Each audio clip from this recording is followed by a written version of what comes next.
لہذا اس کو اجاگر کرنے کے لیے، تازہ کرنے کے لیے یہ آیات قرآنیہ ہیں۔ ان اندھیروں سے، گمشدگی کے اندھیروں سے نکالنے کے لیے، معرفت کی روشنی میں لانے کے لیے یہ آیات مبارکہ ہے۔ هو الذی ينزل على عبده آیات بینات لیخرجکم من الظلمات الی النور، اندھیروں سے نکال کر روشنی میں لانے کے لیے اللہ نے اپنے بندے پر صلی اللہ علیہ وسلم یہ آیات بینات نازل کی ہیں۔ لیکن اب اس سے اگلا قدم ہے، اور اصل میں وہ ہے جو میری گفتگو کا موضوع ہے اس وقت۔ اس کے لیے یہ تمہید ضروری تھی کہ حکمت قرآن کا اور حکمت دین کا اولین، اہم ترین، سب سے اساسی، سب سے بنیادی مسئلہ ہے معرفت رب۔ اگر اس مرحلے کو انسان طے کر لے اللہ کے فضل و کرم سے، اس سے اللہ کی معرفت بھی حاصل ہو جائے اور اس پر ایمان بھی میسر آ جائے، تو اب اس کے سامنے تین مسئلے اور ہیں، ان کو اچھی طرح آئیڈینٹیفائی کیجیے۔ پہلا مسئلہ یہ ہے کہ اس کی فکر صحیح مزید پیش قدمی کرے، آگے بڑھے۔ یہ تو اس کا سٹارٹنگ پوائنٹ تھا، رب کو پہچان لینا۔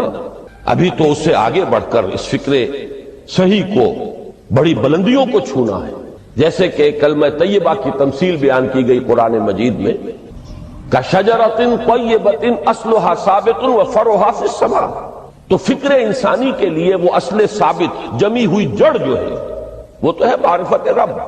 لیکن اب یہ فکر ترقی کرے گی، یہ نشو و نما پائے گی، یہ آگے بڑھے گی، اس کی شاخیں یہ آسمانوں سے بات کریں گی، آسمانوں کی بلندیوں کو چھوئیں گی۔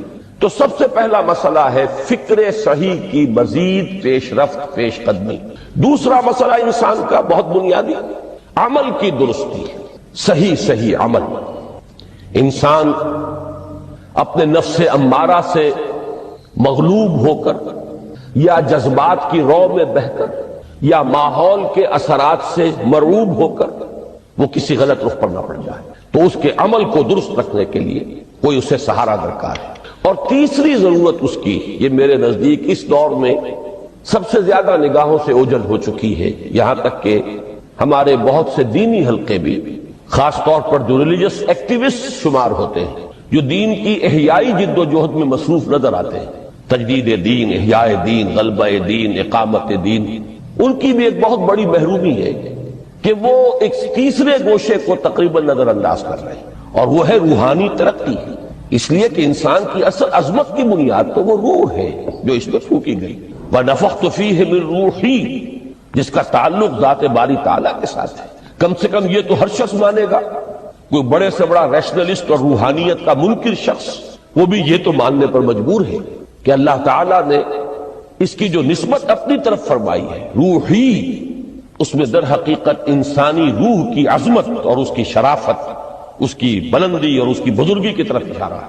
بہرحال اس کی ترقی، فکر صحیح کی ترقی۔ نمبر دو، عمل کی درستی، اس میں افراط و تفریط نہ ہو، اس میں انسان نفس امارہ سے مغلوب ہو کر، یا جذبات کی رو میں بہہ کر، یا ماحول کے اثرات سے متاثر ہو کر کوئی غلط اور غیر متوازن راستہ اختیار نہ کر لے۔ اور نمبر تین، روحانی ترقی۔ اب ان میں سے پہلی چیز کو لیجئے، فکر صحیح کے مزید ارتقاء اور اس کی مزید پیش قدمی کے لیے قرآن حکیم نے بھی سورہ آل عمران کے آخری رکوع میں ذکر کو سب سے پہلے اور سب سے اہم عامل کی حیثیت سے شمار کیا۔ چنانچہ اس کی پہلی آیت جو ہے سورہ آل عمران کے آخری رکوع کی، اس میں تو وہی مضمون جو میں بیان کر چکا وہ آیا ہے، ان فی خلق السماوات والارض واختلاف اللیل والنہار لآیات لأولی الالباب، یقیناً آسمانوں اور زمین کی تخلیق میں اور دن اور رات کے الٹ پھیر میں نشانیاں ہیں ہوش مندوں کے لیے۔ ان کے ذریعے سے انسانی شعور کے اندر وہ معرفت رب اجاگر ہوگی۔ وہ پہلا مرحلہ اب اس نے طے کر لیا، وہ ڈورمنٹ معرفت اب ایکٹیویٹ ہو گئی۔ اب مزید فکر کا مرحلہ ہے جو اگلی آیت میں آیا ہے، الذین یذکرون اللہ قیاما وقعودا وعلی جنوبہم ویتفکرون فی خلق السماوات والارض ربنا ما خلقت ھذا باطلا سبحانک فقنا عذاب النار۔ یعنی تفکر جو ہے، ویتفکرون فی خلق السماوات والارض، وہ تفکر کرتے ہیں، غور و فکر کرتے ہیں آسمان اور زمین کی تخلیق میں، لیکن اس تفکر کے ساتھ لازماً ذکر اور ذکر مدام، ذکر بھی وہ کہ جو مستقل ہو، ہر حالت میں ہو۔ الذین یذکرون اللہ قیاما وقعودا وعلی جنوبہم، وہ لوگ کہ جو اللہ کو یاد رکھتے ہیں، اللہ کا ذکر کرتے ہیں، کھڑے ہوئے بھی، بیٹھے ہوئے بھی، اور اپنے پہلوؤں کے بل یعنی لیٹے ہوئے بھی۔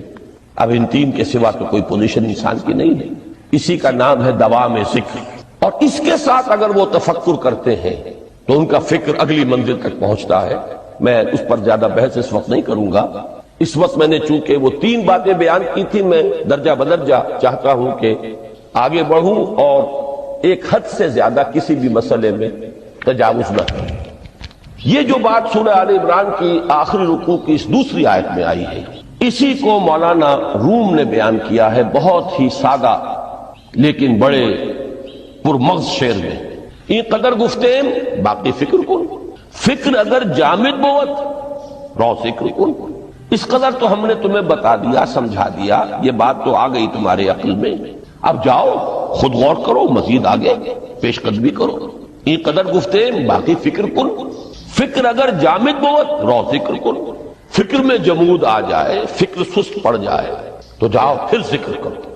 تو یہ ذکر اور فکر گویا کہ گاڑی کے دو پہیے ہیں کہ جن سے فکر انسانی صحیح رخ پر آگے بڑھے۔ اگر یہ ذکر ساتھ نہیں رہے گا تو فکر انسانی کج ہو جائے، تاثریا میر و دیوار کج۔ پھر وہ فکر جو ہے وہ بلندی کو کتنے ہی پہنچ جائے لیکن وہ ٹیڑھی بلندی ہوگی، وہ صراط مستقیم پر پیش قدمی کرنے والا فکر نہیں ہوگا۔ اسی کو علامہ اقبال نے اپنے دو اشعار میں، کیونکہ انہوں نے مولانا روم کو اپنا پیر بھی تسلیم کیا ہے، مرشد رومی، تو یہ فکر جو ہے، یہ خیال جو مولانا روم نے پیش کیا، اسی کو علامہ اقبال نے دو اشعار میں میں سمجھتا ہوں کہ مزید شکوہ کے ساتھ، مزید خوبصورت اور حسین انداز میں پیش کیا ہے۔ جز بقرآن زے غمی روباہی است، فقر قرآن اصل شاہنشاہی است۔ قرآن کے بغیر اگر کوئی شعر بھی ہو تو وہ بھی اصل میں لومڑی ہے، اس کی کوئی حقیقت نہیں ہے، اس لیے کہ اصل شاہنشاہی جو ہے وہ تو فقر قرآن ہے۔ اب فقر قرآن کیا ہے؟ فقر قرآن اگر آپ لکھا ہوا دیکھیں گے اس کو تو اس کے آگے یہاں اب سوالیہ نشان آ جائے گا۔ فقر قرآن یعنی سوچو فقر قرآن کیا ہے، اور جواب ہے اختلاط ذکر و فکر۔ فقر قرآن امتزاج سے وجود میں آتا ہے کہ اس میں ذکر بھی ہو، فکر بھی ہو۔ اور فکر را کامل نہ دیدم جز بذکر، میں نے فکر کو کبھی بھی اپنی منزل مقصود تک پہنچتا ہوا نہیں پایا جب تک کہ اس کے ساتھ ذکر نہ ہو۔ تو پہلی شے تھی فکر انسانی کی صحیح رخ پر مزید پیش قدمی اور پیش رفت، اور اس کے لیے لازم ہے ذکر و فکر کا امتزاج۔ دوسری چیز کو لیجئے عمل کی درستی۔ اس عمل کی درستی کے لیے اللہ تعالیٰ کے ساتھ ایک گہرے تعلق کی ضرورت ہے، اس لیے کہ صبر کی بحث میں یہ مضامین شاید آپ کے سامنے آ گئے ہو کہ صبر جہاں مصیبت پر صبر ہوتا ہے، تکلیف پر صبر ہوتا ہے، اللہ کے احکام پر جمنا یہ بھی صبر ہے، نفس کی خواہشات کی باغ کو تھام کر رکھنا، کھینچ کر رکھنا یہ بھی صبر ہے، اور استقامت کسی شے پر قائم رہنا یہ بھی صبر ہے۔ تو عمل صحیح پر استقامت کے لیے وَاصْبِرْ وَمَا صَبْرُكَ إِلَّا بِاللَّهِ، اس صبر کی سب سے اہم جو بنیاد ہے، اس کا جو سب سے بڑا ذریعہ ہے، اس کا جو سب سے بڑا سہارا ہے، وَمَا صَبْرُكَ إِلَّا بِاللَّهِ، اس کے لیے ضرورت ہے ایک گہرے تعلق کی کہ اللہ کے ساتھ ایک ایسا تعلق برقرار رہے جو نہ صرف گہرا ہو بلکہ دائم و قائم مسلسل۔ ذرا ظہور ہوگا تعلق مع اللہ میں، ذرا کمی آئے گی شیطان کا وار کاری ہو جائے گا۔ اسی کو حضور نے حدیث میں یوں تعبیر کیا ہے تمثیلاً کہ جو دل اللہ کی یاد سے غافل ہے اس پر فارسی کا